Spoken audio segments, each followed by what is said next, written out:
प्रेम से बोलिए गणेश भगवान की जय। वीर बजरंगबली हनुमान की जय। नमस्कार भक्तगण, भगवान हनुमान की कृपा आप सभी पर बनी रहे। आज मंगलवार है। मंगलवार के दिन हनुमान जी के लिए व्रत रखकर और उनकी कथा का पाठ करना अत्यंत फलदायी और शुभ माना जाता है। तो आइए मन में हनुमान जी का स्मरण करते हुए श्रवण करते हैं मंगलवार व्रत की पावन कथा का। एक बार प्रेम से बोलिए वीर बजरंगबली हनुमान की जय। व्यास जी ने कहा, एक बार नैमी सारणाय तीर्थ में 80,000 मुनि एकत्र होकर पुराणों के ज्ञाता श्री सूत जी से कहने लगे, हे महामुने, आपने हमें अनेक पुराणों की कथाएं सुनाई हैं। अब आप कृपा करके हमें ऐसा व्रत और कथा बताए जिससे करने से संतान की प्राप्ति हो तथा मनुष्यों को रोग शोक अग्नि सर्व दुख आदि का भय ना रहे, ये सब भय उससे दूर हो जाए। कलयुग में सभी जीवों की आयु बहुत कम है, फिर भी उन्हें रोग चिंता के कष्ट लगे रहेंगे, तो फिर वो श्री हरि के चरणों में अपना ध्यान कैसे लगा सकेंगे। श्री सूत जी बोले, हे मुनियों, आपने लोक कल्याण के लिए बहुत ही उत्तम बात पूछी है। एक बार युधिष्ठिर ने भगवान श्री कृष्ण से लोक कल्याण के लिए यही प्रश्न किया था। भगवान श्री कृष्ण और युधिष्ठिर का संवाद तुम्हारे सामने कहता हूँ, ध्यान से इसका श्रवण करो। एक समय पांडवों की सभा में श्री कृष्ण जी बैठे हुए थे। तब युधिष्ठिर ने भगवान श्री कृष्ण से प्रश्न किया, हे प्रभु नंद नंद गोविंद, आपने मेरे लिए अनेकों कथाएं सुनाई हैं। आज आप कृपा करके ऐसा व्रत या कथा सुनाएं जिसके करने से मनुष्य को रोग चिंता का भय समाप्त हो और उसको पुत्र की प्राप्ति हो। हे प्रभु, बिना पुत्र के जीवन व्यर्थ है, पुत्र के बिना मनुष्य नरकगामी होता है। हे केशव, पुत्र के बिना मनुष्य पितृ ऋण से छुटकारा नहीं पा सकता और न ही उसका पुण्यांग नामक नरक से उद्धार होगा। अतः पुत्रदायक व्रत के बारे में कृपया करके हमें बतलाइए। श्री कृष्ण भगवान बोले, हे राजन, मैं एक प्राचीन इतिहास सुनाता हूँ, आप उसे ध्यान पूर्वक सुनो। कुंडलपुर नामक एक नगर था, उसमें नंद नामक एक ब्राह्मण रहता था। भगवान की कृपा से उसके पास सब कुछ था, फिर भी वह दुखी था। इसका कारण यह था कि ब्राह्मण की स्त्री सुनंदा को कोई संतान नहीं थी। सुनंदा पतिव्रता थी, भक्ति पूर्वक श्री हनुमान जी की आराधना करती थी। मंगलवार के दिन व्रत करके अंत में भोजन बना कर हनुमान जी का भोग लगाने के बाद स्वयं भोजन करती थी। एक बार मंगलवार के दिन ब्राह्मणी गृह कार्य की अधिकता के कारण हनुमान जी को भोग न लगा सकी, तो इस पर उसे बहुत दुख हुआ। उसने कुछ भी नहीं खाया और अपने मन में प्रण किया कि अब तो अगले मंगलवार को ही हनुमान जी का भोग लगाकर अन्न जल ग्रहण करूंगी। ब्राह्मणी सुनंदा प्रतिदिन भोजन बनाती, श्रद्धा पूर्वक पति को खिलाती, परंतु स्वयं भोजन नहीं करती और मन ही मन हनुमान जी की आराधना करती थी। इसी प्रकार 6 दिन गुजर गए और ब्राह्मणी सुनंदा अपने निश्चय के अनुसार भूखी प्यासी निराहार रही। अगले मंगलवार को ब्राह्मणी सुनंदा प्रातः काल ही बेहोश होकर गिर पड़ी। ब्राह्मणी सुनंदा की इस असीम भक्ति के प्रभाव से श्री हनुमान जी बहुत प्रसन्न हुए और प्रकट होकर बोले, सुनंदा, मैं तेरी भक्ति से बहुत प्रसन्न हूँ, तू उठ और वर मांग। सुनंदा अपने आराध्य देव श्री हनुमान जी को देखकर आनंद की अधिकता से विह्वल हो श्री हनुमान जी के चरणों में गिरकर बोली, हे प्रभु, मेरी कोई संतान नहीं है, कृपा करके मुझे संतान प्राप्ति का आशीर्वाद दें, आपकी यदि कृपा होगी। श्री महावीर जी बोले, तेरी इच्छा पूर्ण होगी, तेरे एक कन्या पैदा होगी, उसके अष्टांग प्रतिदिन सोना दिया करेंगे। इस प्रकार कहकर श्री महावीर जी अंतर ध्यान हो गए। ब्राह्मणी सुनंदा बहुत हर्षित हुई और सभी समाचार अपने पति से कहकर ब्राह्मण देव कन्या का वरदान सुनकर बहुत दुखी हुए। परंतु सोना मिलने की बात सुनी तो बहुत प्रसन्न हुए। विचार किया कि ऐसी कन्या के साथ मेरी निर्धनता भी समाप्त हो जाएगी। श्री हनुमान जी की कृपा से ब्राह्मणी गर्भवती हुई और 10वें महीने में उसे बहुत ही सुंदर पुत्री प्राप्त हुई। यह बच्ची अपने पिता के घर में ठीक उसी तरह से बढ़ने लगी जिस प्रकार शुक्ल पक्ष का चंद्रमा बढ़ता है। 10वें दिन ब्राह्मण ने उस बालिका का नामकरण संस्कार कराया। उसके कुल पुरोहित ने उस बालिका का नाम रत्नावली रखा, क्योंकि यह कन्या सोना प्रदान किया करती थी। इस कन्या ने पूर्व जन्म में बड़े ही विधान से मंगल देव का व्रत किया था। रत्नावली का अष्टांग बहुत सा सोना देता था। उस सोने से नंदा ब्राह्मण बहुत ही धनवान हो गया और ब्राह्मणी भी बहुत अभिमान करने लगी थी। समय बीतता रहा। अब रत्नावली 10 वर्ष की हो चुकी थी। एक दिन जब नंदा ब्राह्मण प्रसन्नचित्त था, तब सुनंदा ने अपने पति से कहा, हे स्वामी, हमारी पुत्री रत्नावली अब विवाह के योग्य हो गई है, अतः आप कोई सुंदर तथा योग्य वर देखकर इसका विवाह संपन्न कर दें। यह सुनकर ब्राह्मण बोला, अभी तो रत्नावली बहुत छोटी है।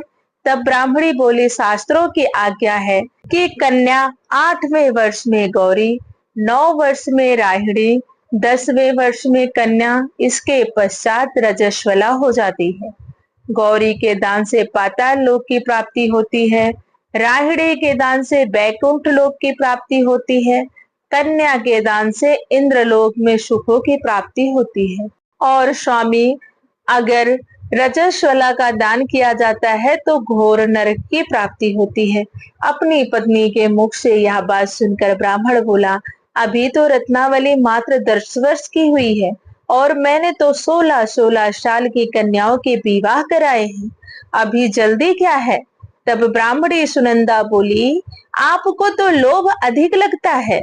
शास्त्रों में कहा गया है कि माता पिता और बड़ा भाई रजस्वला कन्या को देखते हैं तो वह अवश्य ही नरकगामी होते हैं। तब ब्राह्मण बोला, अच्छी बात है, कल मैं अवश्य ही योग वर की तलाश में अपना दूत भेजूंगा। दूसरे दिन ब्राह्मण ने अपने दूत को बुलाया और आज्ञा दी कि जैसे सुंदर मेरी कन्या है, वैसा सुंदर वर मेरी कन्या के लिए ढूंढ कर ले आओ। दूत अपने स्वामी की आज्ञा पाकर निकल पड़ा। पंपई नगर में उसने एक सुंदर लड़के को देखा। यह बालक एक ब्राह्मण परिवार का बहुत गुणवान पुत्र था। इसका नाम सोमेश्वर था। दूत ने इस सुंदर व गुणवान बालक के बारे में अपने स्वामी को पूर्ण विवरण दिया। ब्राह्मण नंदा को भी सोमेश्वर अच्छा लगा और फिर शुभ मुहूर्त में विधिवत कन्या दान करके ब्राह्मण ब्राह्मणी संतुष्ट हुए। परंतु ब्राह्मण के मन में तो लोभ समाया हुआ था। उसने कन्या दान तो कर दिया था, पर वह बहुत खिन्न भी था। उसने विचार किया कि रत्नावली अब चली जाएगी और मुझे उससे जो सोना मिलता था वह सोना भी अब नहीं मिलेगा। मेरे पास जो धन था कुछ तो इसके विवाह में खर्च हो गया और जो शेष बचा है वह भी कुछ दिनों पश्चात समाप्त हो जाएगा। मैंने तो इसका विवाह करके बहुत बड़ी भूल कर दी। अब कोई ऐसा उपाय हो कि रत्नावली मेरे घर में ही बनी रहे, अपने ससुराल ना जावे। लोभ रूपी राक्षस ब्राह्मण के मस्तिष्क पर छाता जा रहा था। रात भर अपनी सैया पर बेचैनी से करवटे बदलते बदलते उसने एक बहुत ही क्रूर निर्णय किया। उसने विचार किया कि जब रत्नावली को लेकर उसका पति सोमेश्वर अपने घर के लिए जाएगा तो वह मार्ग में छिपकर सोमेश्वर का वध कर देगा और अपनी लड़की को अपने घर ले आवेगा, जिससे नियमित रूप से उसे सोना भी मिलता रहेगा और समाज का कोई भी मनुष्य उसे दोष भी नहीं दे सकेगा। प्रातः काल हुआ तो नंद और सुनंदा ने अपने जमाई तथा लड़की को बहुत सारा धन देकर विदा किया। सोमेश्वर अपनी पत्नी रत्नावली को लेकर ससुराल से अपने घर की तरफ चल दिया। ब्राह्मण नंद महालोभ के वशीभूत हो अपनी मति को खो चुका था। पाप पुण्य को उसे विचार न रहा। अपने भयानक व क्रूर निर्णय कार्य रूप देने के लिए उसने अपने दूत को मार्ग में अपने जमाई का वध करने के लिए भेज दिया था। ताकि रत्नावली से प्राप्त होने वाला सोना उसे हमेशा मिलता रहे और वह कभी निर्धन न हो। ब्राह्मण के दूत ने अपने स्वामी की आज्ञा का पालन करते हुए उसके जमाई सोमेश्वर का मार्ग में ही वध कर दिया। समाचार प्राप्त कर ब्राह्मण नंदा मार्ग में पहुंचा और रुदन करती हुई अपनी पुत्री रत्नावली से बोला, हे पुत्री, मार्ग में लुटेरों ने तेरे पति का वध कर दिया है। भगवान की इच्छा के आगे अब किसी का वश नहीं चलता है। अब तू घर चल, वहां पर ही रहकर शेष जीवन व्यतीत करना, जो भाग्य में लिखा है वही होगा। अपने पति की अकाल मृत्यु से रत्नावली बहुत दुखी हुई। करुण क्रंदन से रुदन करते हुए अपने पिता से बोली, हे पिताजी, इस संसार में जिस स्त्री का पति नहीं उसका जीवन व्यर्थ है। अपने पति के साथ ही अपने शरीर को जला दूंगी और सती होकर इस जन्म को माता पिता के नाम को तथा सास ससुर के यश को सार्थक करूंगी। ब्राह्मण नंदा अपनी पुत्री रत्नावली के वचनों को सुनकर बहुत दुखी हुआ और मन में विचार करने लगा, मैंने व्यर्थ ही जमाई का वध कर पाप अपने सिर लिया। रत्नावली तो उसके पीछे अपने प्राण देने को तैयार है। मेरा तो दोनों तरफ से मरण हो गया। धन तो अब मिलेगा नहीं। जमाई वध के पाप के फलस्वरूप यम यातना भी भुगतनी पड़ेगी। यह सोचकर वह बहुत खिन्न हुआ। सोमेश्वर की चिता बनाई गई। रत्नावली सती होने की इच्छा से अपने पति का सिर अपनी गोद में रखकर चिंता में बैठ गई। जैसे ही सोमेश्वर की चिता को अग्नि लगाई गई, वैसे ही प्रसन्न हो मंगलदेव वहां प्रकट हुए और बोले, हे रत्नावली, मैं तेरी भक्ति भाव से बहुत प्रसन्न हूँ, तो वर मांग।